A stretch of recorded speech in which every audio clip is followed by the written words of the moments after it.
Hello YT family, very good morning and welcome to another day in my life. ఈరోజు మీరు చూస్తున్న వచ్చేసరికి Sunday vlog and ఇప్పుడు time వచ్చేసరికి 9 అయితే అవుతుందన్నమాట.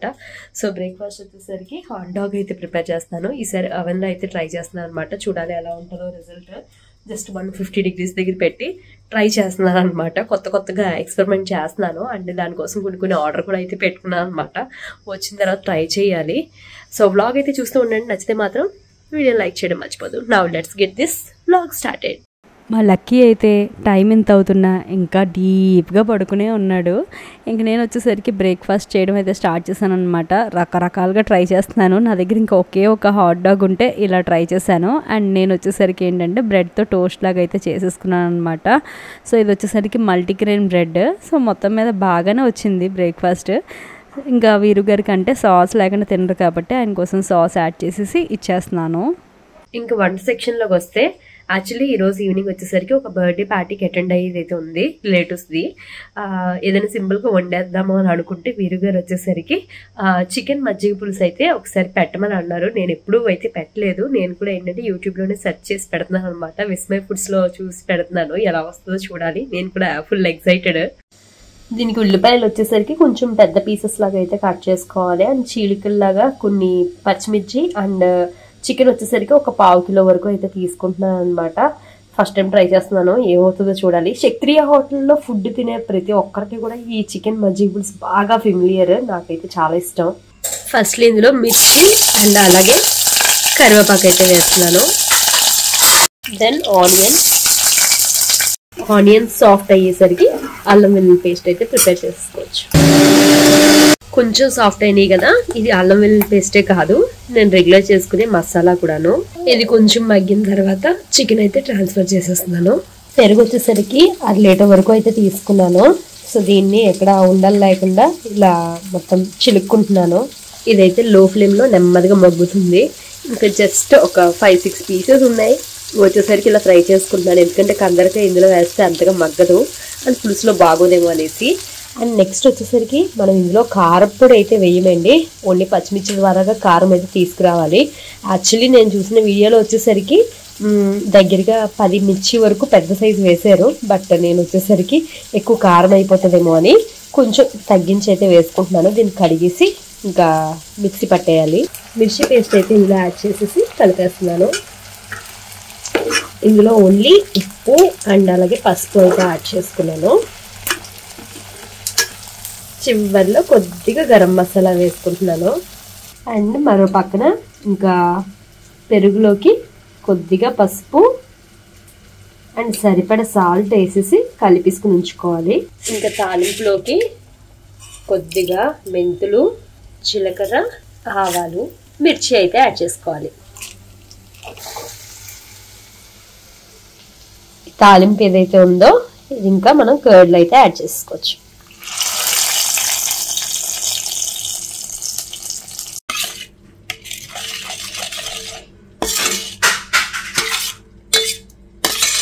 మనం ఏదైతే చికెన్ మసాలా అంతా ప్రిపేర్ చేసుకున్నామో ఇది కొంచెం చల్లారేంత వరకు టైం ఇచ్చి మనం ఇంకా పెరుగులో అయితే కలిపేసుకోవడమే.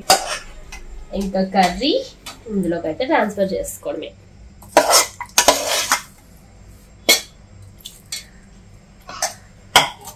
మిక్సింగ్ కర్రీ ఏమి ఉండలేదా? ఇదేనా? ఇదే మరి కర్రీ ఉంటుంది. మనం కర్రీ ఎక్కడ ఉండమన్నా మజ్జిగ పులుసుతో పాటు అన్ని అవ్వు కొడుతున్నాడు. వాడు పిలుస్తూనే ఉంటున్నాడు. ఉండండి తక్కువ చికెన్ లో కర్రీ మజ్జిగ పులుసు. పిల్లల్ని బయటికి క్యారీ చేస్తున్నామంటే ఐదర్ బేబీ స్ట్రోలర్ లేదంటే బేబీ క్యారియర్ ఏదో ఒకటి ఉందంటే మనం ఈజీగా బయట అయితే తిరగడానికి ఫీజిబుల్గా అయితే ఉంటుంది. నేను ఇక్కడ చూపిస్తుంది వచ్చేసరికి లవ్ ల్యాప్ నుండి ఆల్ఫా స్ట్రోలర్ అండి. ఇవి నేను చూపించిన మిగతా స్ట్రోలర్స్తో కంపేర్ చేసుకుంటే ఇది చాలా బెస్ట్. ఫీచర్స్ కూడా చాలా బాగుంటాయి. హ్యాండీగా మనం వెహికల్లో వేసుకుని తీసుకెళ్ళడానికి చాలా అయితే బాగుంటుంది అనమాట. ఫస్ట్లీ దీని కెనాపీ చూడండి. ఇది ఎక్స్టెండబుల్ కెనాపీ అయితే వస్తుంది అనమాట. మనకి సన్ రైస్ అయినా లేదంటే వర్షమైనా ఈజీగా దీంతో అయితే వాటర్ ప్రూఫ్గా అయితే ఉంటుంది కాబట్టి వాటర్ లోపలికి వెళ్ళిపోయేది అయితే ఉండదు. అండ్ ఇక్కడ కెనాపీలోనే మనకి ఇక్కడ నెట్టెడ్ అయితే వస్తుంది అనమాట. అంటే బేబీ యొక్క మూమెంట్స్ అన్నవి ఈ నెట్లో నుండి మనం చూసుకోవడానికి ఉంటుంది. ఇది అవసరం లేదు అనుకున్నట్టయితే మనకు ఒక జిప్పర్ ఇవ్వడం అయితే జరిగింది. సో జిప్ క్లోజ్ చేసేసుకుంటే ఇంకా లోపలికి సన్ రేస్ కానీ లేదంటే వర్షం కానీ లోపలికి వెళ్ళే ఛాన్సెస్ అయితే ఉండదన్నమాట. అండ్ ఇందులో బెస్ట్ పార్ట్ ఏంటంటే 5 point safety harness. So baby ముందుకు పడిపోకుండా ఇవి అయితే ఆపడానికి ఉంటుంది. Shoulder straps and as well hips region నుండి ఇంకొక స్ట్రాప్ అయితే వస్తుంది అనమాట. మధ్యలో ఇలా కనెక్ట్ అయితే వస్తుంది. ఈజీగా హ్యాండీగా పెట్టుకోవడానికి అయితే ఉంటుంది అనమాట. కన్ఫ్యూజన్ అయితే ఉండదు. దాంతోపాటు దీనికి వచ్చిన వీల్స్ కూడా ఏంటంటే బిగ్ సైజ్ వీల్స్ వస్తాయి అనమాట. సో దట్ ఇదేంటంటే బ్యాలెన్స్డ్గా మూవ్ అవుతుంది. మనకి బ్యాక్ సైడ్ బ్రేకే కాకుండా ఫ్రంట్ బ్రేక్ సిస్టమ్ కూడా అయితే దీనికైతే వచ్చింది. అండ్ ఇది వచ్చేసరికి ఫుట్ రెస్ట్ అనమాట. ఇఫ్ ఇన్ కేస్ మన బేబీ ఏజ్ కనుక చిన్న ఏజ్ అయినట్టయితే ఫుట్ రెస్ట్ పైకి రేస్ చేసి కూర్చోపెట్టుకోవచ్చు. అండ్ ఈ సిట్టింగ్ లెవెల్ ఏదైతే ఉందో ఇది అడ్జస్టబుల్ అనమాట. 3 లెవెల్స్లో దీన్ని అయితే అడ్జస్ట్ చేసుకోవచ్చు. అండ్ ఈవెన్ బేబీ పడుకున్నప్పటికీ లోపల బ్యాక్ సైడ్ ఉన్న ఈ స్ట్రాప్ని పుల్ చేసుకోవడం ద్వారా కంప్లీట్గా బెడ్ పొజిషన్ లాగా కిందకైతే పడుకోబెట్టేసుకోవడానికి అయితే ఉంటుంది. చూడండి ఇలా అయితే వస్తుంది అనమాట. అండ్ యాజ్ వెల్ చూసుకున్నట్టయితే కింద మనకి స్టోరేజ్ అయితే వస్తుందన్నమాట. బేబీ టాయ్స్ కానీ బిలాంగింగ్స్ వాటర్ బాటిల్స్ ఇలాంటివి ఏవైనా సరే కింద స్ట్రాలర్లో వేసుకోవచ్చు. ఎస్పెషల్ లైక్ మాల్స్ పార్క్స్ ఇలాంటి ప్లేస్కి వెళ్ళినప్పుడు మనకి ఇలాంటి స్ట్రాలర్స్ బాగా యూజ్ అవుతాయి. సో ఇది వచ్చేసరికి ఈ హ్యాండిల్ బార్ ఏదైతే ఉందో మనం బ్యాక్ సైడ్ నుండి మూవ్ చేయడమే కాకుండా బేబీని ఫేస్ చేస్తూ ఫ్రంట్ సైడ్కి కూడా మనం మూవ్ చేయొచ్చు. జస్ట్ ఇలా పుల్ చేసుకున్నట్టయితే ఇలా ఫ్రంట్కి మూవ్ చేసుకోవచ్చు. అండ్ ఈ హ్యాండిల్ బార్కి ఇక్కడ ఒక వ్రిస్ట్ గ్రిప్ అయితే ఇస్తున్నారనమాట. అంటే స్ట్రోలర్ పొరపాటున మన చేతిలో నుండి జారి ముందుకు వెళ్ళిపోకుండా ఈ గ్రిప్పింగ్ అయితే మనకి హెల్ప్ చేస్తుంది. And as well me baby age కనుక అప్ టు 3 years ఇదైతే యూస్ చేసుకోవచ్చు. వాళ్ళు కాళ్ళు వరకు కిందకి అందినట్టయితే ఈ ఫుట్ రెస్ట్ పెయిన్ కూడా వాళ్ళు పాదాలు అయితే పెట్టుకోవడానికి అయితే ఇచ్చారు. ఓవరాల్గా ఇది మనకి డిఫరెంట్ కలర్స్లో అయితే అవైలబుల్గా ఉంది. దీని ఫోల్డింగ్ కూడా చాలా ఈజీగా అయితే ఉంటుంది. యాజ్ వెల్ ఈ స్ట్రోలర్ని క్లోజ్ చేయడం కూడా చాలా ఈజీ. పైన ఉన్న లాక్ బటన్ని ప్రెస్ చేసి ఫ్రంట్ ఉన్న ఈ బటన్ని పుల్ చేసి మనం ఇలా ముందుకు అనుకున్నట్టయితే ఈజీగా ఇలా ఫోల్డ్ అయిపోతుంది. ఇక్కడ ఉన్న లాక్తో దీన్ని అయితే లాక్ చేసి మనం ఈజీగా వెహికల్లో మూవ్ చేసుకోవచ్చు అనమాట. సో ఈ ప్రోడక్ట్ యొక్క లింక్ వచ్చేసరికి మీకు డిస్క్రిప్షన్లో అయితే ఇస్తాను. ఒకసారి అయితే చెక్అవుట్ చేయండి. ఇప్పుడైతే ఫ్రెష్ అయిపోయాను. రెసిపీ అయితే సక్సెస్ అని చెప్పాలి. భోజనాలు అయిపోయి వీళ్ళైతే పడుకున్నారనమాట. నేను వచ్చేసరికి ఏంటంటే ఇంకా ఫ్రెష్ అయిపోయాను. ఇంకా హెయిర్ డ్రై చేసుకుని స్ట్రైటన్ చేసుకుందాం అని అనుకుంటున్నాను అనమాట. దీనికి మళ్ళీ ఏంటంటే లక్కీ నిద్ర లేచాడంటే పని అవ్వదు. అందుకని ముందుగా అయితే రెడీ అవుతున్నాను.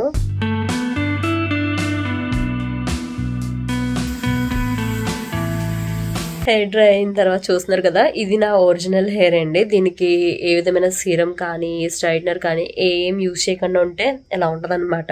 కొంచెం బౌన్సీగా అయితే ఉంటుంది. సో కొంచెం స్ట్రైటన్ చేస్తే ఏమవుతుందంటే కొంచెం అణిగి బాగుంటుంది అనమాట. అలైన్డ్గా అయితే ఉంటుంది. అందుకనే స్ట్రైటన్ చేసేద్దాం అని అనుకుంటున్నాను. మళ్ళీ లక్కీ లేచాడు అనుకోండి, ఆ స్ట్రైట్నర్ అవి పట్టించుకుంటాడు. అందుకే వాడు ఉండగా అవ్వదు. అందుకే అర్లీగా ఈ టైంలో కూర్చొని చేసుకుంటున్నాను. స్ట్రైట్నింగ్ బిఫోర్ అండ్ ఆఫ్టర్ చూస్తున్నారు కదా. అంటే ముందు ఇలా ఉండేదే కొంచెం రఫ్ అండ్ వేవీ, అండ్ ఇది ఆఫ్టర్ స్ట్రైట్నింగ్ అనమాట. నాకు ఎక్కువ స్మూత్ హెయిరే బాగా నచ్చుతుంది. ఎక్కువ స్మూత్గా చిక్కులు పడకుండా అలా ఉంటే నాకు బాగా ఇష్టం.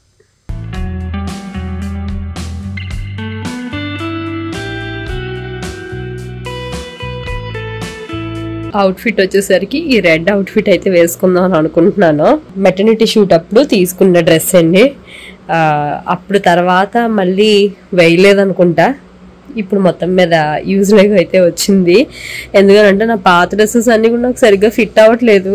అంటే ఇంతకు ముందు నావి ఎల్ సైజ్ అని చెప్పాను కదా, ఎల్ ఏవి కూడా ఫిట్ అవ్వట్లేదు. అన్ని ఎక్సెల్లోకి మారాల్సి అయితే వస్తుంది అనమాట. ఇది అలాగో ప్రెగ్నెంట్ టైంలో తీసుకుంది కాబట్టి సరిపోతుంది.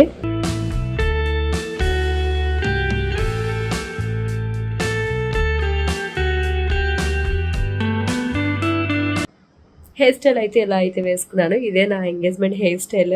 సో ఇదంటే నాకు చాలా ఇష్టము. ఎందుకో స్పెషల్గా అనిపిస్తుంది అనమాట నాకు ఇది వేసుకున్న ప్రతిసారిని. ఇంకా ఇలానే వేసేసుకున్నాను. కొంచెం హెయిర్ స్మూతన్ చేసుకోవడం వల్ల అసలు వేస్తున్నా ఊడి వచ్చేస్తుంది అనమాట. ఏమో ఎంతసేపు ఉంటుందో తెలియదు కానీ చూద్దాం. ఫైనల్లీ ఇలా కర్ల్స్ కింద అయితే సెట్ చేశాను అనమాట. ఇది చేసేసరికి ఆ హీట్కి చూసారా ఎలా తయారయ్యానో మళ్ళీని.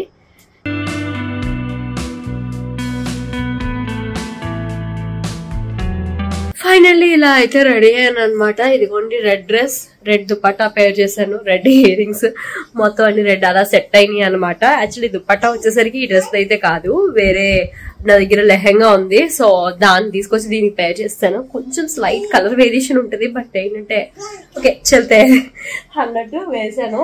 అండ్ లక్కీ వచ్చేసరికి కాంట్రాస్ట్ ఎల్లో వేసుకున్నాడు. అండ్ వీరు గారు వచ్చేసరికి బ్లూ అయితే వేసుకున్నారు అనమాట. RGB కలర్స్ లాగా రకరకాల కలర్స్ వేసుకున్నాం. ఓకే మనం అయితే స్టార్ట్ అవుదాం. ఇంకా మాకు దారిలో వచ్చేసరికి గిఫ్ట్ ప్యాకింగ్ అయితే అవ్వలేదు అనమాట.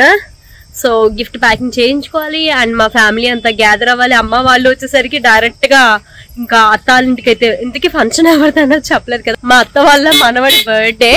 సో అక్కడికైతే వెళ్ళబోతున్నాం అన్నమాట. Okay let's start. స్టార్ట్. తమ్ముడు బర్త్డేకి హ్యాపీ బర్త్డే చెప్తావా తమ్ముడికి? లక్కీ ఇంకా చెప్పడం రాదు కదా హ్యాపీ బర్త్డే, చిన్న చిన్న పదాలు అయితే చెప్తాడు. బయట ఇప్పుడే గాలి వేస్తున్నట్టుంది.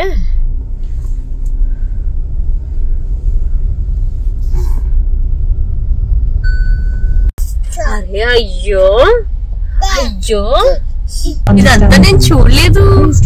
ఎప్పుడు ఇలా మారిపోయింది? ఎప్పుడో మారిపోయింది. అవునా, నేను ఇదంతా చూడలేదు. స్టేడియం అది ఇలాగా. ఓ మై గాడ్, ఇక్కడికి వచ్చి చాలా రోజులు అయిపోతుంది కదా. రోజులేంటి, కరోనాకు ముందు వచ్చాం, కరోనా తర్వాత రాలేదు. మీలో చాలామందికి తెలుసు మేము ఉండేది కాకినాడ. అండ్ మా అమ్మ వాళ్ళది కూడా, అంటే అమ్మమ్మ వాళ్ళది కూడా కాకినాడ అనమాట. అందుకని మాకు ఇక్కడ చుట్టాలు కూడా ఎక్కువే ఉంటారు. మా పెద్దమ్మ, పిన్ని, అత్త ఇలా చాలామంది ఉంటున్నారు. సో ఇది వచ్చేసరికి ఒక ఫ్యామిలీ ఫంక్షన్. మా కజిన్ వాళ్ళ బాబు ఫస్ట్ బర్త్డే సెలబ్రేషన్స్ అనమాట. సో మేము ఇక్కడికి వచ్చేసరికి మా అమ్మ వాళ్ళు ఆల్రెడీ ఫంక్షన్ హాల్కి అయితే రీచ్ అయిపోయారనమాట. సో డెకరేషన్ అవన్నీ కూడా చాలా బాగుంది. ఈవెంట్ వచ్చేసరికి సుబ్బయ్య గ్రాండ్లో జరిగింది. ఇది న్యూగా ఓపెన్ అయినట్టుంది. నేనైతే ఫస్ట్ టైం ఇక్కడికి రావడము. అండ్ ఇదిగోండి రిలేటివ్స్ ఇంకా ఒక్కొక్కరు అయితే వచ్చి కనిపిస్తూ ఉన్నారనమాట. ఇంతకుముందు ఏంటంటే ఫ్యామిలీలో అందరూ కూడా నియర్ బై ఉండేవారు. బట్ ఇప్పుడు ఏంటంటే ఎవరి సెటిల్మెంట్కి వాళ్ళు దూరం దూరం వెళ్ళిపోతున్నాం కదా. ఇలా ఈవెంట్స్లోనే ఇలా కలుసుకుంటూ ఉంటే బాగుంటుంది. ఇప్పుడు కనిపించింది వచ్చేసరికి మా అత్త అనమాట. అదిగోండి మొత్తం మీద బర్త్డే బాయ్ అయితే వచ్చేసారు. సో సెలబ్రేషన్స్ అయితే చాలా చాలా బాగా జరిగినాయి. And through out the event నేనైతే ఫుల్గా ఎంజాయ్ చేశానని చెప్పాలి. సో ఇక్కడ వచ్చేసరికి లక్కీ కూడా ఏంటంటే సంహౌ ఎక్కడ క్రాంకీ అవ్వకుండా బాగానే ఆడాడు. మీరు ఫుల్ లెంత్ వీడియో చూస్తే మీకు అర్థమవుతుంది. సో ఇక్కడ వచ్చేసరికి మా ఆడబడుచు వాళ్ళు కూడా 1 by 1 అయితే వచ్చేసారనమాట. మేము 7:30కి వెళ్ళాము. 8 అయ్యేసరికి ఆల్మోస్ట్ ఇంకా హాల్ అంతా కూడా ఫుల్ ఆన్ అయిపోయిందనమాట. ఒక పక్కన కేక్ కటింగ్ ఈ సెలబ్రేషన్స్ అవుతున్నాయంటే, మరో పక్కన వచ్చేసరికి డాన్స్, చిన్న చిన్న పొడుపు కథలు ఇలా అయితే నడుస్తున్నాయి అనమాట. మరో పక్కన ఇంకా కేక్ కటింగ్ అయితే ఇక్కడ కంప్లీట్ అయ్యింది. సో ఓవరాల్ ఈవెంట్ అంతా కూడా చాలా చాలా బాగా జరిగింది. అండ్ లక్కీ బర్త్డే టైంలో నేను చేసిన మిస్టేక్ ఏంటి అంటే, వాడు పడుకునే టైంలో కేక్ కటింగ్ పెట్టుకోవడం అన్నది తప్పు వచ్చింది. మ్యాక్సిమం టైం పడుకోబెట్టినా వాళ్ళకి ఆ టైం వచ్చిందంటే ఆబ్వియస్లీ నిద్రపోతూ ఉంటారు కదా. 1 year బేబీ అంటే ఏముంది చెప్పండి. సో కొంచెం గ్రాంగీ అయిపోయాడు అనమాట. ఇక్కడ బాబు అయితే సంహౌ కొంచెం కోఆపరేటివ్గా ఉన్నాడని చెప్పాలి. అండ్ లక్కీ చూసారా డ్యాన్స్ ఫ్లోర్ పైకి వెళ్ళిపోయి ఇంకా దానిపైనే ఉండేవాడు.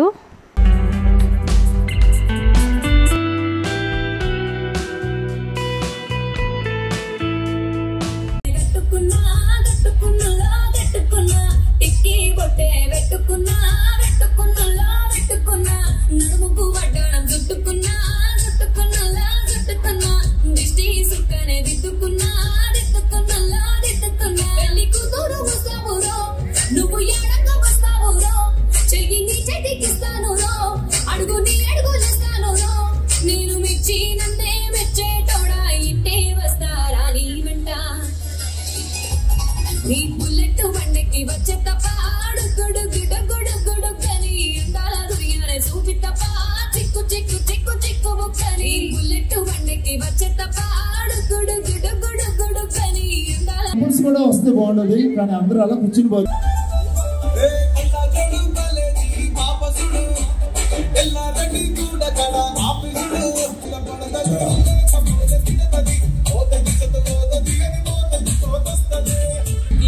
అంతిమ ఇక్కడ బెస్ట్ పార్ట్ ఏంటంటే డ్యాన్స్ రాని వారి చేత కూడా డ్యాన్స్ చేయించగలిగారు. All credits goes to anchor అనమాట. చిన్న చిన్నగా మనకి స్టెప్స్ అయితే హింట్ ఇస్తూ ఉన్నారనమాట. దానివల్ల మొత్తం మీద మేమైతే చేయగలిగాము. మేమే కాదు, పిల్లలే కాదు, ఎప్పుడు సైలెంట్గా డీసెంట్గా కూర్చునే పెద్దవాళ్ళు కూడా ఇక్కడ వరకు వచ్చి డ్యాన్స్ ఫ్లోర్ పైన డ్యాన్స్లు వేస్తూ ఉంటే ఇంకా వేరే లెవెల్ అనిపించింది అనమాట. చాలా ఎంటర్టైనింగ్ అనిపించింది. లైక్ బర్త్డేస్ అంటే నిజంగా ఇలా జరిగితేనే బాగుంటుందండి.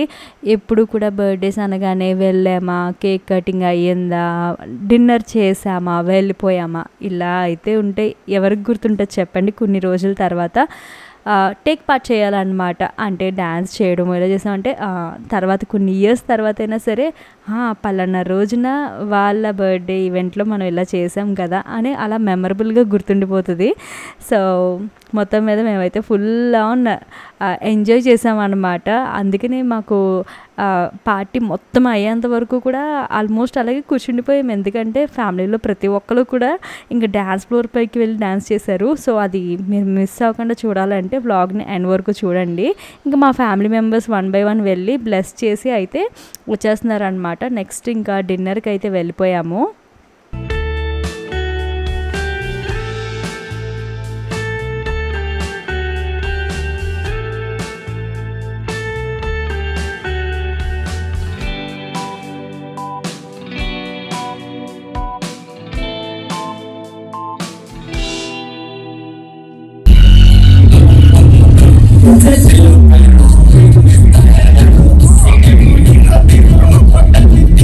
మా డిన్నర్ కంప్లీట్ చేసుకుని పైకి వచ్చేసరికి ఇంకా ఎవరో ఆగలేదు, తగ్గైతే లే అన్నట్టు ఒకరి తర్వాత ఒకరు డ్యాన్సులు చేస్తూనే ఉన్నారు, సాంగ్స్ అలా ప్లే చేస్తూనే ఉన్నారు అనమాట.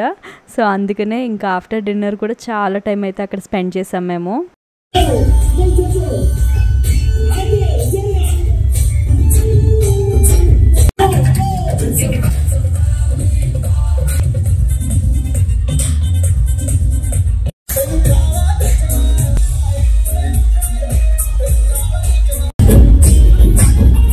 ఇంకా ఎనర్జెటిక్గా డ్యాన్సెస్ కంటిన్యూ చేస్తూనే ఉన్నారు. కానీ అప్పటికే చాలా లేట్ అయిపోయింది. లక్కీ మళ్ళీ క్రాంకీ అయిపోతాడు అనేసి ఇంకా వెళ్ళిపోతున్నాం అనమాట. ఇంకా అదే చెప్పేసి అయితే వస్తున్నాము.